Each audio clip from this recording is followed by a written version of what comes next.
திருச்சிட்டம்பலம். திருவாசகம். திருவெண்பா. அணைந்தோர் தன்மை.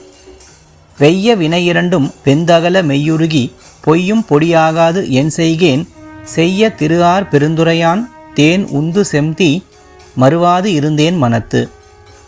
இதன் பொருள், சிவந்த திருமேனி அழகு உடையவன், சிறப்பு பொருந்திய திருப்பெருந்துறையில் வீற்றிருப்பவன் சிவபெருமான்.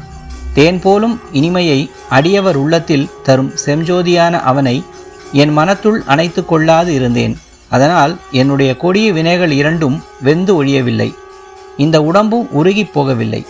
பொய்யான வாழ்வும் எரிந்து சாம்பலாகவில்லை. அடியேன் இனி என்ன செய்வேன்? திருச்சிட்டம்பலம்.